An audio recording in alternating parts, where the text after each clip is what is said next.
Dans cette vidéo, je vais vous expliquer comment obtenir une admission en 2024. Ce dont je vais vous parler, ce ne sont pas juste des astuces théoriques qu'on peut ramasser partout sur Internet, mais ce sont des astuces qui sont basées tout simplement sur mon expérience en tant qu'accompagnateur de personnes depuis bientôt 5 ans.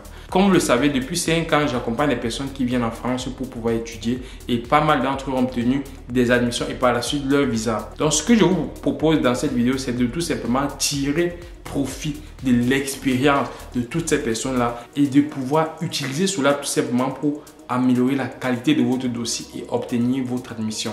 Parce que oui, il y a beaucoup de personnes qui pensent que pour obtenir une admission, il faut avoir un excellent dossier. Ce n'est pas vrai, les amis. Tu peux avoir le meilleur dossier du monde, tu n'as pas d'admission. Et je sais de quoi je parle une fois de plus. Par contre, tu peux avoir un dossier relativement moyen, un 10, 11, 12, voire 13, et obtenir une admission si tu mets en pratique toutes les astuces que je vais te montrer dans cette vidéo. Elles sont au nombre de 4. Donc, si c'est bon pour toi, c'est parti.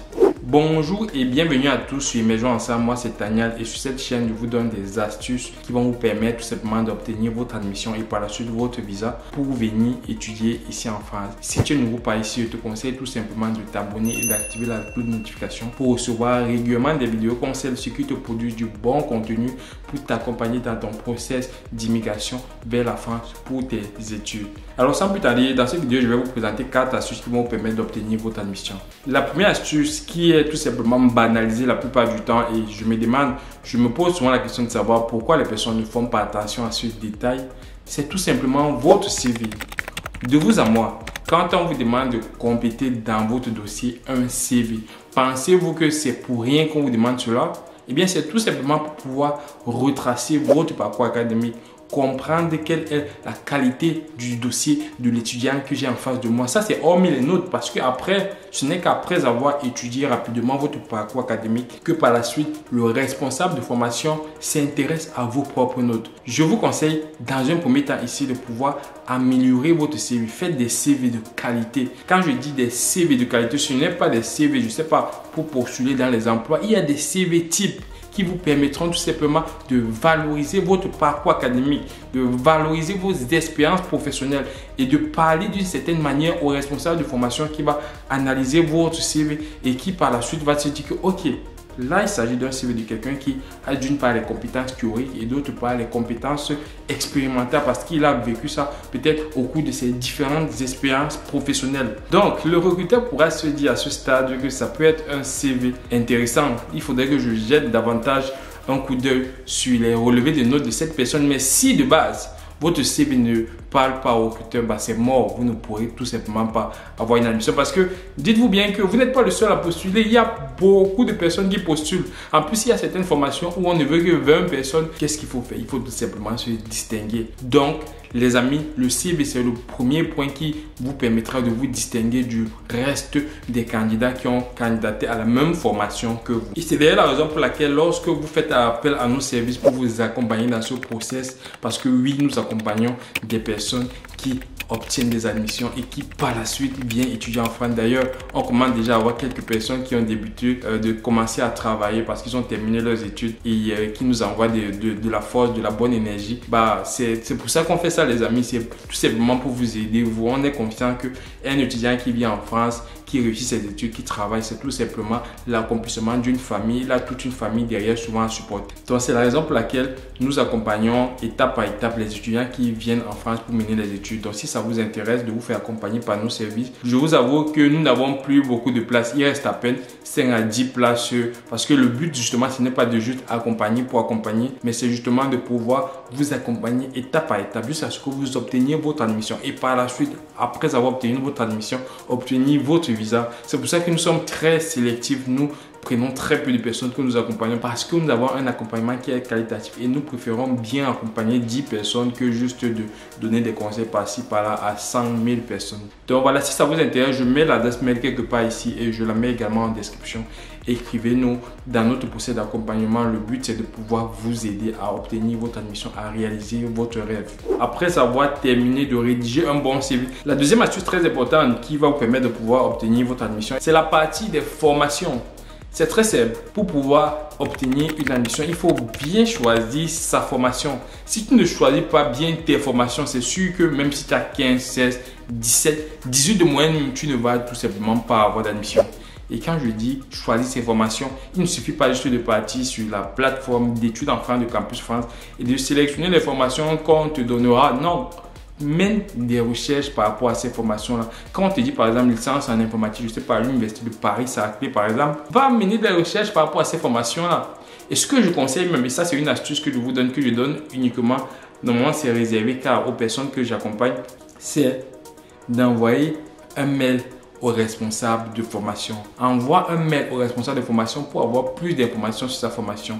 Donc c'est un mail type, hein, c'est ok, bonjour, moi c'est tant, je suis étudiant, dans telle université, je sais pas, au Congo, au Cameroun, n'importe où.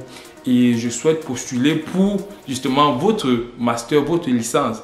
Et j'aimerais avoir plus d'informations. Croyez-moi, quand vous faites cela, et c'est pour côtoyer au quotidien des responsables de formation, quand vous faites cela, ça pousse sa curiosité. Il s'est dit que ok, là on a quand même un étudiant qui n'a juste pas postulé directement sur la plateforme études en France de Campus France, mais qui a quand même pris la peine de m'écrire afin d'avoir plus d'informations par rapport à cela. Et croyez-moi, même si après vous postulez, ça c'est votre nom, votre prénom, votre mail, ça reste dans sa tête. Et si vous postulez et que vous avez un dossier qui est acceptable, même qui est moins bon que certains de ces dossiers, parce que ça l'a tapé à l'œil, ça peut potentiellement faire partie des dossiers qu'il donne une admission. Et ça attire simplement sa curiosité. Et en plus, quand vous viendrez l'année qui suit, je dis ça pour avoir accompagné un étudiant qui a fait cela. Et l'année qui suit, le responsable de formation, il était tout simplement content de voir l'étudiant en face, content de voir l'étudiant qui a pris la peine de lui écrire, qui a pris la peine de lui envoyer des messages pour s'intéresser à la formation. Donc, je vous conseille cela. Intéressez-vous aux formations que vous postulez. Menez des recherches. Regardez les prérequis de ces formations. Regardez les débouchés de ces formations. Vérifiez bien que ces formations sont en adéquation avec votre parcours académique antérieur. Ça ne sert à rien de postuler pour des formations pour postuler. Il y a tellement de formations. Vous n'avez que 7 choix pour certains. Menez bien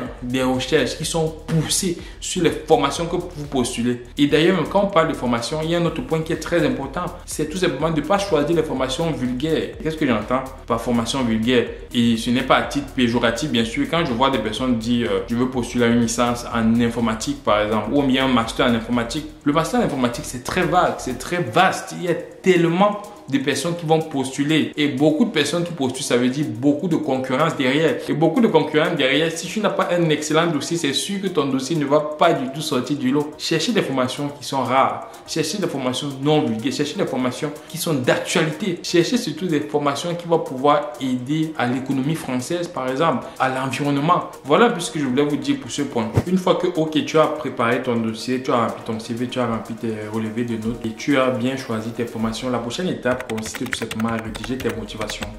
Combien d'étudiants j'ai vu négliger cette étape? Il faut bien se mettre dans la tête du responsable de formation qui consulte ton dossier en fait. Dès lors qu'il valide ton niveau de notes, dès lors qu'il valide ton parcours académique, en fait, il veut bien comprendre qui il a derrière cette candidature. La manière dont tu définis qui tu es. Donc, s'il voit qu'il a quelqu'un qui est assez motivé, qui montre ses motivations au travers de cette motivation, d'ailleurs, c'est pour ça qu'on appelle motivation. Eh bien, tout ce qu'il va faire, c'est ok, valider la formation ou invalider parce que tu peux avoir le meilleur dossier. Mais si on voit que tu es quelqu'un qui n'est pas du tout motivé, qui n'a pas la niaque, qui n'a pas une histoire, qui ne sait pas comment raconter son histoire, qui ne sait pas comment mettre en adéquation son parcours académique et la formation dans laquelle il est en train de postuler et éventuellement les déboucher. Parce que c'est bien ça qu'il faut comprendre. C'est ok, j'ai un parcours académique, ok, je vais poursuivre à votre formation et par la suite, les débouchés que je vais aboutir, c'est ça. Mais si vous ne savez pas mettre tout ça en musique, c'est mort. Vous n'aurez pas votre admission. Donc, c'est la raison pour laquelle je vous invite tout simplement à bien réfléchir sur vos motivations. Faites-vous assister peut-être même par des outils d'intelligence artificielle comme, je sais pas, ChatGPT. Mais après, il faut bien comprendre qu'une fois que ChatGPT vous produit quelque chose, c'est vous derrière qui devez retravailler ça en fonction de votre profil, en fonction de votre motivation. Donc, une fois de plus, ça fait partie des différents éléments que nous, dans notre accompagnement, nous insistons là-dessus.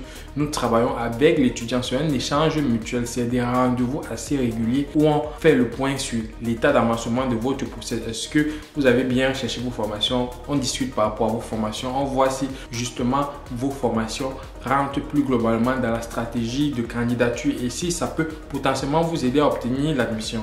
Une fois que vous avez rempli votre dossier, choisi votre formation, rédigé vos motivations et vous avez soumis votre dossier, la prochaine étape, c'est une étape qui est également très capitale. C'est l'étape de l'entretien chez Campus Français. C'est une étape pareille dont il faut se préparer. On ne se lève pas le matin, on part à un entretien Campus France comme ça. Il faut au préalable avoir préparé un certain nombre de choses. Et c'est ce que je vous avais déjà expliqué dans cette vidéo que je vous recommande vivement d'aller la regarder. Voilà ce que je voulais partager avec vous dans cette vidéo. Dites-moi ce que vous en pensez. À quel niveau vous êtes dans votre processus de candidature? Est-ce que vous avez déjà fait vos choix de formation? Est-ce que vous avez déjà validé votre dossier? Est-ce que vous êtes encore en cours de réflexion au niveau de formation? Et une fois de plus, si vous voulez être accompagné par moi-même et mon équipe, eh bien, écrivez-nous à l'adresse mail pour connaître tous nos différents tarifs. Nous souhaitons accompagner maximum une dizaine de personnes. Et là, on a 5 personnes déjà. Donc, il y a à peine 5 places qui pourront être disponibles. Et comme on vous disait, c'est un accompagnement qualitatif. Donc, j'espère que cette vidéo vous a plu. Si c'est le cas, n'hésitez pas de liker, de laisser un gros pouce bleu et de vous abonner. Et on se dit à très bientôt pour un prochain épisode. Ciao!